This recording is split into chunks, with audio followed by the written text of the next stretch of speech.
आलोट विधानसभा के गांव खारवा कला में मास्टरमाइंड कोचिंग क्लास के संस्थापक से आज हमारी चर्चा हुई, जिसमें उन्होंने अपनी संस्था के बारे में जानकारी बताई। एक छोटे से गांव में इतनी अच्छी संस्था चलाने वाले संस्थापक के साथ गांव का भी मान बढ़ा है। आप देखिए हमारे साथ अरमान सर को। हम पहुंचे हैं आलोट विधानसभा के गांव खारवा कला में, जहां पर हम आज ऐसे व्यक्ति से आपको मिलाएंगे जो कि अपनी कोचिंग संस्था चलाते हैं। सर नमस्ते। सर आपका शुभ नाम? जी, मेरा नाम अरमान जैन है। मैं खारवा कला में ही निवास करता हूँ। जी सर, आपने जो संस्था की शुरुआत की है, कब से की और किस उद्देश्य से की? सर, हम लोगों ने संस्था की शुरुआत 2016 से हम लोगों ने संस्था की शुरुआत की है और उद्देश्य तो सभी टीचरों का, सभी शिक्षकों का समान ही रहता है, बच्चों को सर्वोत्तम शिक्षा प्रदान करना। मेरा भी उद्देश्य वही रहा है कि किस तरह से मैं बच्चों को एक अच्छी सर्वश्रेष्ठ शिक्षा प्रदान करूं। इस हेतु मैं लगातार 2016 से ही प्रयत्नरत हूँ। आपकी संस्था में कितने बच्चे अभी कोचिंग पे आ रहे हैं? अभी वर्तमान में हमारी संस्था में नियरेस्ट 400 स्टूडेंट हमारी संस्था में अध्ययनरत हैं और अभी पास आउट हुआ है, नया सेशन चालू होने वाला है। कितने स्टूडेंट एडमिशन लेते हैं वो तो भविष्य के साथ ही तय होगा। आपकी संस्था से कितने बच्चे शासकीय नौकरी में पहुंचे? एक्चुअली सर, मैं आपके माध्यम से बताना चाहूंगा कि 2016 से हमने जब संस्था की स्थापना की है जी, 2016 से 2024 तक अभी तक हम लोग 5000 से 6000 स्टूडेंटों को हम लोग पढ़ा चुके हैं जी। लेकिन रही बात गवर्नमेंट जॉब की, कई सारे बच्चे सर गवर्नमेंट जॉब में लगे हुए हैं और बहुत सारे बच्चे यूपीएससी, एनपीपीएससी, आईआईटी, नीट जैसी एग्जाम की प्रिपरेशन कर रहे हैं और निश्चित ही अंतिम पड़ाव पर है कि वो बच्चे गवर्नमेंट जॉब की ओर जाएंगे। मुझे बताते हुए बड़ी खुशी होती है, आपको बताते हुए मुझे बड़ा हर्ष होता है कि 10th बोर्ड पर गवर्नमेंट जॉब एक लगती है, हम लोग कहें तो, जिसमें 10th के रिजल्ट के बेस पर बच्चे सीधा पोस्ट ऑफिस की गवर्नमेंट जॉब पर जाता है। हमारी संस्था में अभी तक 3 बच्चों का सिलेक्शन 10th बेस पर सीधा गवर्नमेंट की पोस्ट ऑफिस जॉब पर हुआ है, जो कि पूरी आलोट विधानसभा में कहीं भी ऐसी संस्था नहीं है जहां पर सीधा बच्चों का सिलेक्शन गवर्नमेंट पोस्ट ऑफिस की जॉब पर हुआ है। बड़ा खुशी होती है कि बच्चे जब गवर्नमेंट जॉब करें, मार्केट में जाते हैं या बाजार में जाते हैं, ग्रामीण क्षेत्र में जाते हैं, बच्चा मिलता और बताता है कि सर हमारी गवर्नमेंट जॉब लेके, तो बड़ा खुशी होती है, बड़ा अच्छा लगता है। क्या कोई आपकी संस्था पर गरीब बच्चा अगर एडमिशन लेने आता है तो उसके लिए अरमान सर की क्या रहेगी?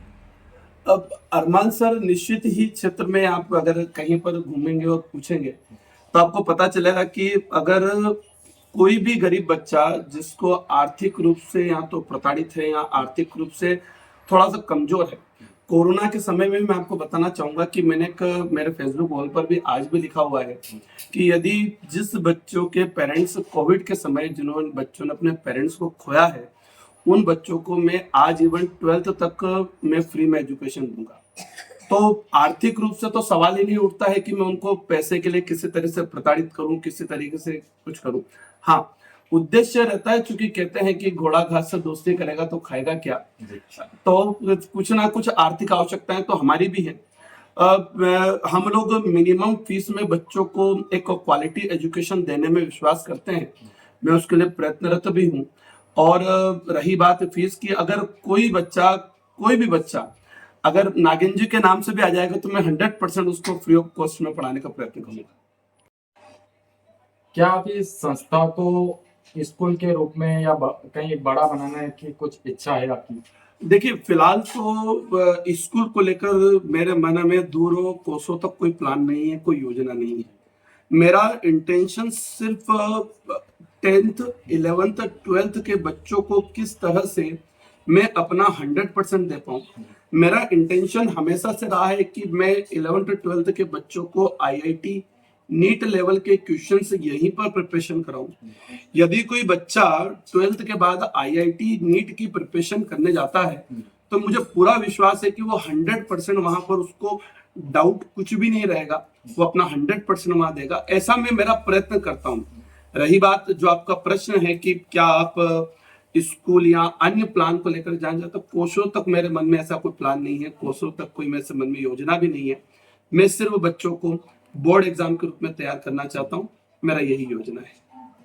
एक और चीज जो सोशल मीडिया पे चलती रहती है, आपकी पोस्ट कहीं देखिए सोशल मीडिया, क्या आप राजनीति के अंदर भी कहीं रखते हैं दम? क्या आप राजनीति भी करना चाहेंगे? देखिए, मेरा ऐसा कहना है कि हर व्यक्ति की अपनी एक विचारधारा होती है और अपनी व्यक्ति विचारधारा के प्रति एक स्वतंत्र रूप से कार्य करता है।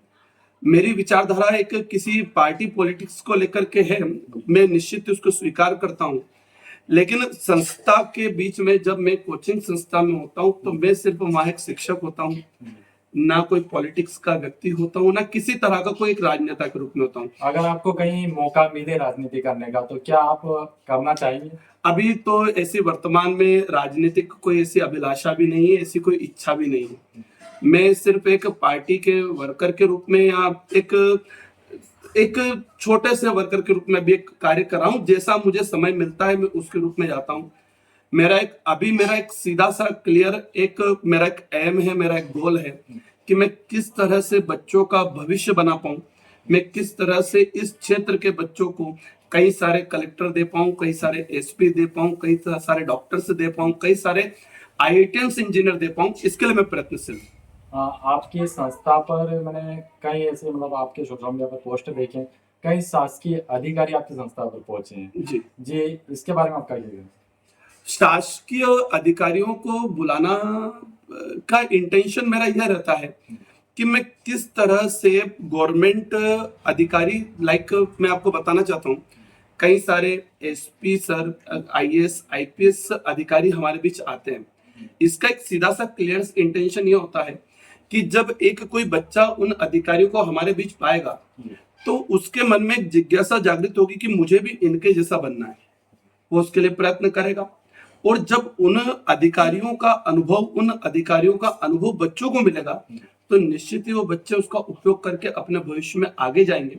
मेरा सीधा सा इंटेंशन सिर्फ ये होता है, मैं इसके पीछे किसी तरह का प्रभाव बताना नहीं चाहता हूँ, मैं इसके पीछे किसी तरह की कोई अन्य तरीके से कह दूं तो मैं प्रभाव बताना मेरे पीछे उसका इंटेंशन नहीं है।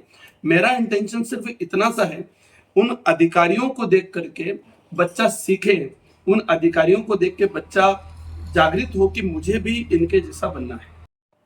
अरमान सर, आप बच्चों को क्या संदेश देना चाहेंगे? मैं बच्चों को तो संदेश के साथ साथ मेरा संदेश अभिभावकों को भी रहेगा। आज जिस तरह से आजकल के बच्चे सोशल साइट्स, मोबाइल वगैरह में उलझे पड़े हैं, फर्स्ट सबसे पहला तो उनका फिजिकल डेवलपमेंट नहीं हो पाता है। सेकेंडरी, जितना मेंटल, एक कहते हैं a sound mind process in the sound body, जितना अच्छा हमारा हेल्थ रहेगी उतना अच्छा हमारा माइंड प्रोसेस करेगा। लेकिन आजकल के बच्चे social sites, mobile, Instagram, Facebook, Twitter, इनमें इतना उलझ चुके हैं कि वो अपनी एजुकेशन को कंसंट्रेट ही नहीं कर पाते। तो मैं सभी बच्चों को तो ये मैसेज देना चाहूंगा कि जितना ज्यादा मोबाइल से आप डिस्टेंस बना सकते हैं उतना डिस्टेंस बनाएं।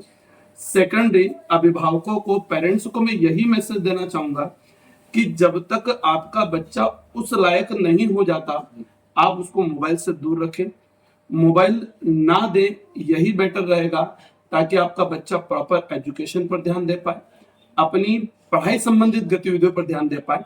मेरा अंतिम में सिर्फ यही इंटेंशन, मैं कई मैसेज के माध्यम से फेसबुक पर मैं बताता रहता हूँ कि मोबाइल बच्चों के लिए कितना बड़ा हानिकारक है, इसलिए जितना मोबाइल से दूर रहें उतना बच्चों के लिए बेनिफिट्स है, उतना फायदेमंद है। आपने हमारे साथ अरमान सर को सुना है, जो कि एक छोटे से गांव के अंदर एक अच्छी सी संस्था चला रहे हैं, जो कि गांव के लिए एक गर्व की बात है।